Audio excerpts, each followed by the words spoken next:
Welcome back.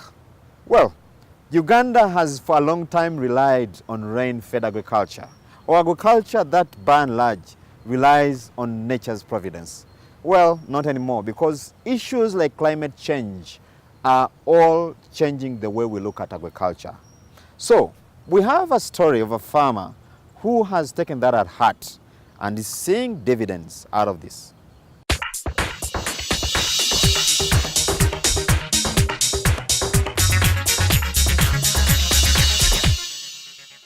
I'm Daniel Utaya. I'm a farmer. I grow coffee as well as other crops. We had to undergo various trainings within New Cafe with the partnership with the ABI. So we are helped as farmers with the knowledge that we had before from our grandfathers. They added on to what we had. So we are introduced to this new technology of the Brazilian style, which is 3x1. And then as well as irrigation. So this irrigation is helping us to cope with the climate changes. We have to accept that climate change is with us and it's no longer at a far distance. So we have to do irrigation because the coffee plant is supposed to take 2.5 liters of water. So with the changes in the climate, it's unable to take that amount of water. So we provide that water through irrigation. Okay, as a business, we have to be resilient. So with the climate change, it would affect our production levels, the quantity of coffee produced. But we have resorted to irrigation in order to cope up with the changes. Okay, here in this kind of irrigation system, we have the drip method. So we have this small pipe, the black one, is the one that transports the water from the pond, which is down there, then it brings onto the crop. When you reach where the crop is, there's a small hole that keeps on dropping the water. So it provides that water in small quantities, and at the end of the day, it has already provided the required amounts of water to the plant. First and foremost, you need to have a source of water. You can dig a pond in the swamp, and then you also need to have a tank. So you pump that water from the pond onto the tank, and then that water flows onto the crop using the gravitational force. So you need to get also these pipes, and each meter is at 700 shillings, Ugandan shillings. So you can look for small amounts of money depending on the size of your garden, and then you are able to get this facilitation provided onto your garden. With the irrigation, we are already sure that in a season, we are supposed to produce a certain amount of coffee. So with irrigation, we know that we are able to beat that standard that we have set. But the other person who is not depending on irrigation is not sure of what will come out of his garden for a season. So you might find that your coffee is already flowering, but you are caught up with the drought. So you might end up that you have got less than what you are supposed to get in a season. So we find that in this method, we're able to maximize the profits that we get from our plantations. And you can even see our crops, they are looking to be healthy. It's because of the water that has been coming in from the irrigation system. As you have said, that some farmers sell green coffee. That's what we also used to do before New Cafe came in with ABI. But when they came in, they taught us value addition. So we follow the coffee value chain. From the time of production, from flowering, planting, and then we go to green berries, we got the red berries, we go to what we call chiboko, the dried ones, and then we go on to remove the husks. Then we take for grading. So we take FHU for grading. So at each step, there's an increase in the profitability of the coffee. So that's how we make our profits as farmers. So we follow the coffee value chain up to the end, and then we bulk with the New Cafe. We as the farmers in this hub, we look at the requirements of our buyers. So we look at the requirements of our buyers. So if the farmers need organic, we try at our level best to use organic. And then we also make sure that our coffee is looked at in the most appropriate way. In the harvesting, we have to make sure that we only harvest the red ones, those ones which are already ripe, and then the way how we handle them, that is post-harvest handling. So the drying, we make sure that we don't dry from the ground. We either dry from a raised bed or from a taprin. And then we also make sure that the people who are working in our coffee are also trained on how to handle the coffee. So we make it a family business. The children, the mothers, as well as the husbands, they are part of this business, and they know the profitability of this business.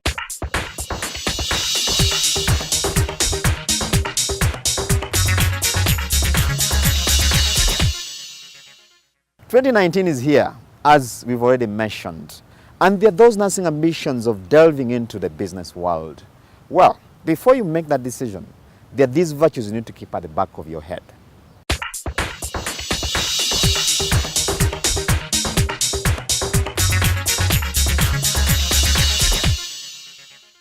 As we start the new year, many people have already set targets to achieve. Some of these involve joining business or starting a side income-generating activity.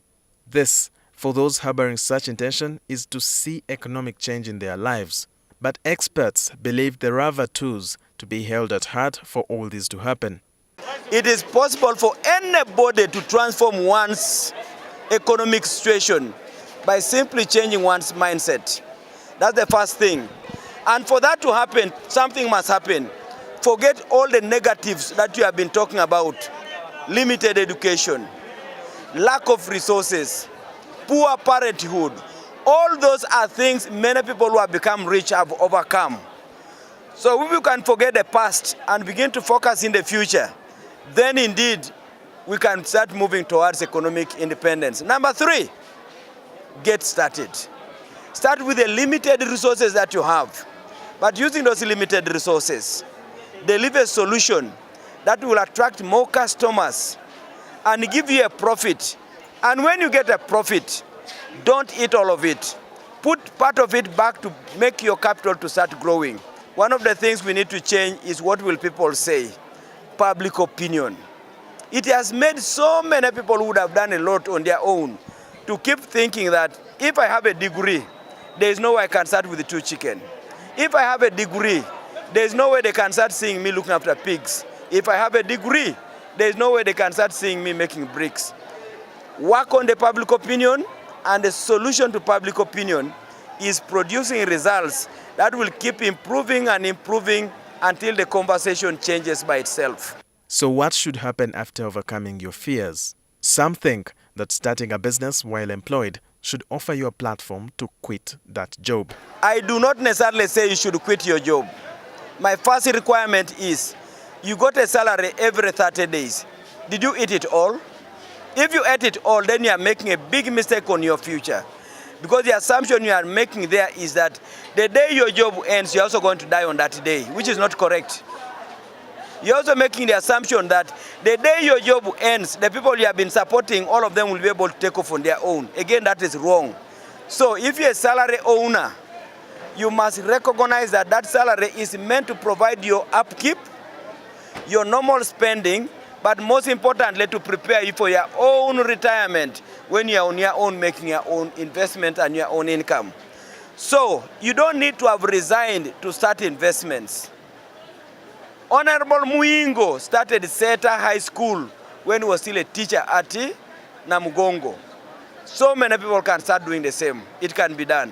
So as we start off our journey in 2019, it wouldn't hurt to think business and more so the principles to help you get that business aspiration off the ground.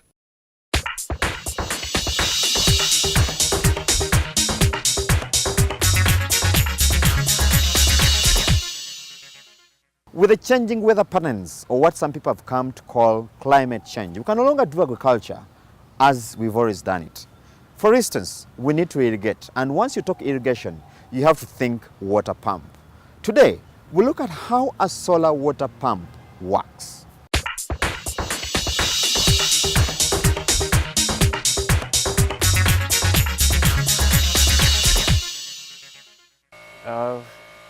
This system involves a solar pump and solar panels to provide the power for the pump. The pump draws water from the reservoir to a tank, an overhead tank. And then from the overhead tank, the water is supplied through a drip system. So it's a direct current pump. So the panels generate direct current from the sun, which in turn drives the motor that drives the pump that delivers the water now. Well, if we looked at 6 sunshine hours, we are guaranteed to pump over 15,000 liters in a day. So 15,000 liters for coffee should be able to run about 3 or 4 acres depending on what frequency we are providing the water. With solar pumps, the maintenance is not that much of a cost to incur. Actually, in the long run, you realize that the solar pump is much cheaper than the engine pump. We look at an initial cost being a little higher than the engine pump, but the subsequent operational costs, we find that in the second or third year, the engine pump has already surpassed the cost for the solar pump. We are looking at a total cost of 4 million for this kind of pumping system. The 4 million includes the pump and the 3 panels. This is maximum power for such kind of a pump. So we look at a total cost of 4 million. This is a solar-powered irrigation system. As you can see, these are the panels. There are 3 in number. And then this is the pump. It has 2 valves. It draws water from the pond. And then there's another valve that pushes the water onto the plants. So that water is first stored in the tank, and then it is supplied onto the plants using gravitation force. This one, it has got a battery inside. The pump has got a battery inside, and then it uses the power from the solar.